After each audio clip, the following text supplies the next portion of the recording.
business in Africa. You can't afford to be without Africa Investor.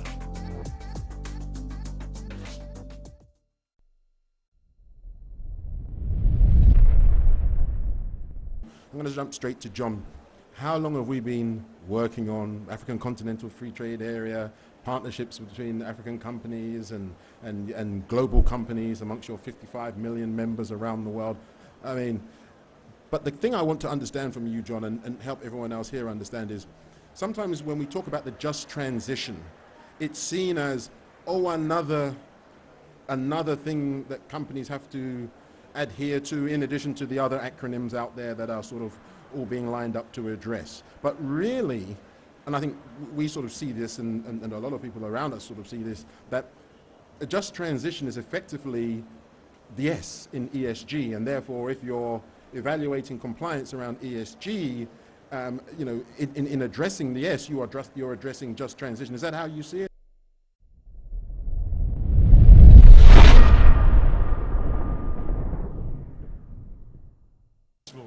It's fantastic to be here. Leading the ICC. It's always great to see our presence, but also I don't know if a lot of you know the history of this and the ICC and the Paris Agreement, but I was with Laurent Fabius, who is the chair, and he gave a speech at an event for the ICC where he made the following comment: the Paris Agreement would never have happened without the direct engagement and the political capital built by the business community. The ICC created that, created and curated the business community into a powerful force for change. And without us, the Paris Agreement would not happen. And frankly, we probably wouldn't be having these discussions. One thing we would say, and that's why we're here in force again, is that we're kind of over the talk. We're here for implementation, and you make a very good point, Hubert, and it's always great to work with you, and it's an honor to be with friends from the African Union. We have worked together for a long time, but you know, we spend a lot of time with the business community globally. Last week, we put together the Regional Action Network of the ICC for Africa. And we have an extraordinary presence in Africa, as many of you would know. We have national committees in most African countries. We have chambers of commerce who are linked to us as well. And they're not saying to us, slow down. Though I do know, as always, there's some challenges in the energy transition with Africa. They're saying, hurry up. That's what they're actually saying. And we'll be launching this week, and Sandra, who's with me, we'll be launching this week a piece of work we've done with the global business community, particularly with the real economy, with SMEs and micro SMEs, who are often forgotten. They can't afford to have the big pavilions here, the big name companies, but they come with us. They come with us. And what they say is that they don't see just transition as an impediment or as a burden. They actually think it's important and it must be acted upon. And that's kind of where we are from the ICC. Now, I come here with a couple of hats on. First of all, I lead the ICC globally. Secondly, I'm proud to serve on the African Green Infrastructure Investment Advisory Board, and have done so for a number of years with Hubert, working with sovereign wealth funds in Africa as well. I also sit, and the first time ever, the Secretary General of the United Nations, because of the work the ICC does, brought the ICC directly into the Global Crisis Response Group on the global implications of Russia-Ukraine. And we work principally on food to start with, and I took to Guterres the idea of the Black Sea Agreement, gave him the papers, because we were worried because our people in Africa were hurting. They were hurting because of the absence of access to food, but also the volatility of food prices. So we came up with a solution. He's now asked us to work specifically as well on energy and on the finance crisis. And in a way, those two sit very comfortably together. I know the African Union's very involved in this.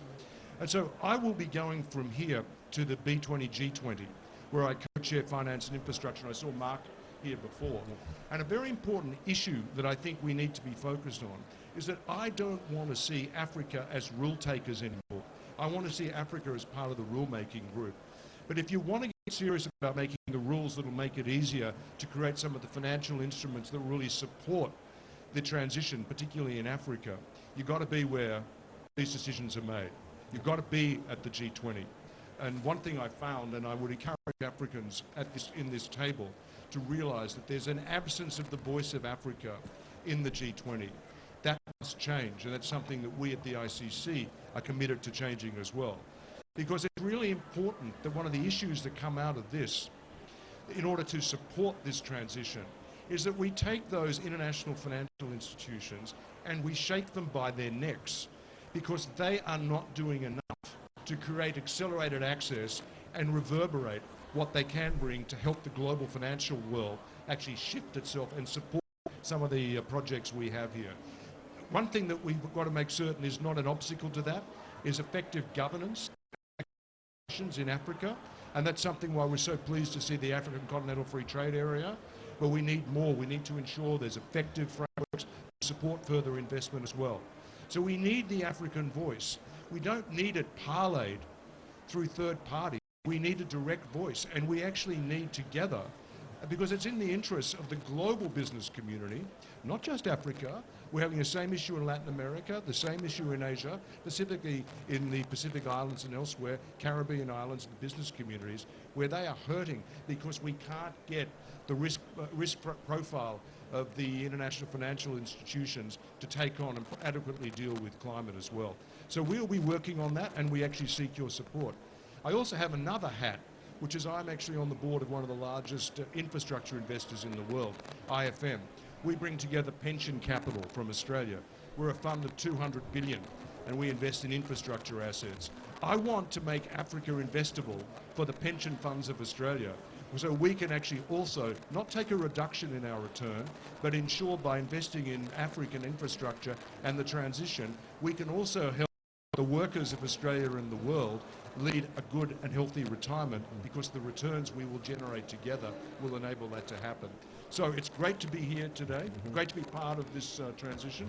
I also spent the beginning of the week with a couple of contenders for high office in Africa, and what they told me when I was in their discussions with them is, please keep pushing, because we also need to make certain not just the business community, but there's a political will in Africa for this to happen as well. Doing business in Africa, you can't afford to be without Africa Investor.